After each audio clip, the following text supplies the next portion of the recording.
ban som kit lewan in akap si rau cho hin to ai phalna ki mu ta jin hi cho hi in akap si ro gari akap si rau hin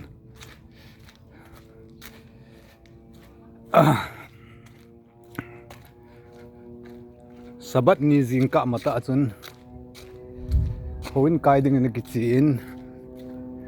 a hi le hi cha chun ima su ima to hello in ho na ki kain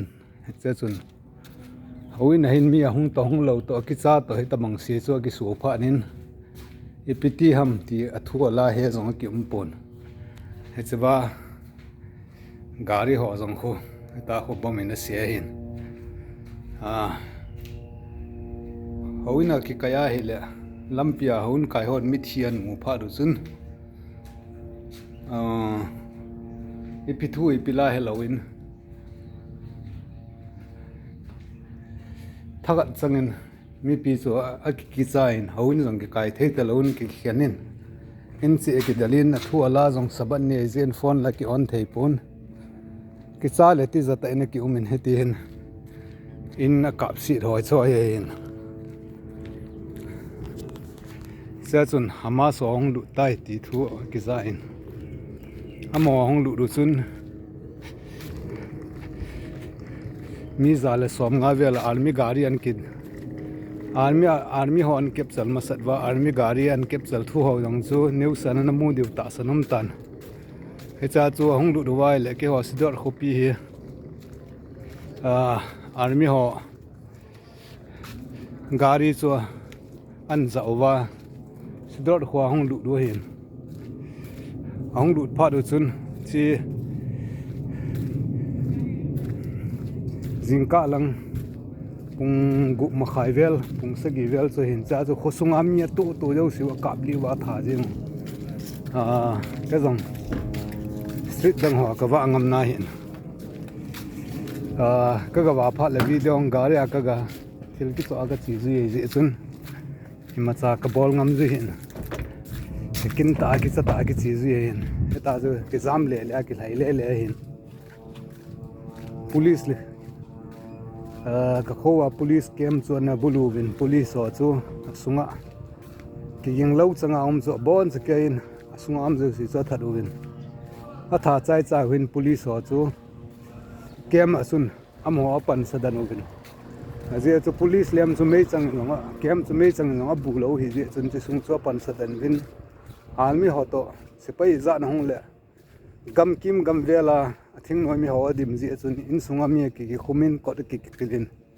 heta chu sunil huma sabat ni sunil huma ki ka bole he je pha chun army ho no paim lo pha din government ko ma phalna thu mu bin to ka chi na ho hi le tu nya thil si ne ho khanom na ho lampi ho hin ka in veng la ngen he ha chun army hon center in phalnan pi pha chun hi che police kem chu tu nang ka ga phaman ta hin min an upload nang nam hu mai the o hin che police kem chu asunga police so sanga tha chai sawi tho tho hi ji chun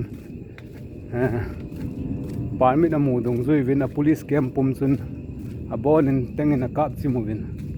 ate chun asunga pangal thingnoi mi zo si to a kap bi tha win zan hijing ka ge jong chun pangal thingnoi mi ho hi khosunga ki kap tu na omum na line tu jang hin sipai ho hin e veng na lai ovin aji chui pham te la pangal thingnoi mi ho hi om na lai di agin mo hin e chunin op ta in veng sao jang ki wa thei pun eti hin sipai ho khu ve ole chun sipai khat la ni heta hi lampi dong awa lewa heta hi mi ga jeng o hin e cho kho wa gala in hi building hin mu wa le so kho bomina se hom hin heta he se hom jing hin in ho hi lungmong ta chu ki de he poi he jong le area mi pi hon na het nom ti ji wa chu thu neu khat kan hab be ki de hin he chu khat hin tin tu ni jong hi zo sang jun ka gapo da ole bom hong laki din hoi lai lai mun ala ham ala na ho lam le la nu chun ka chi pe chun gari ka tol ri chun e ka san hu za lim ka min ka tin ai bang na ma lim ka ko chu kan up lo theiman pun lam pilaya gari talde do ka bu mi thi san ma leu lu na lai jong toy lep theilawa ma dukana emergency a chi hin gari lam sa bo ta chu tim jing din mun chu hin ai wangin pathian lung si din ei mi ho in hi zat ki siang hi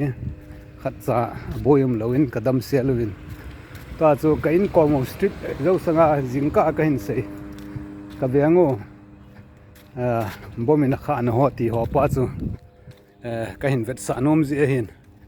ei si cha chu ka hin ka ba hin tu hin zo neo sat ki la hong na hong ji azu kong ki la hong hin tin ka koma to te ni song hi sipai hi na ma ni song e ta hi ama ho to ji a hi alimu direct a ke kam ngam lo a aji zui pham ti la permit am lo wa he le he langa hin lima ki mo la thei puan ji azu na mu man mai the na mu lo mai the ama niam ji azu dukan chu sipai ho din dukan khat he che vianga dukan chu pungkal hi zat ki hong de he tiu le he dukan chu hong ka ji ji che vianga ai tu jong hin bom hong ging kin ka kin zap jing he ti chu he pi le pathin zala ma ban he wang chu ki sei thei bun he ta he drone lenga wan chung lang he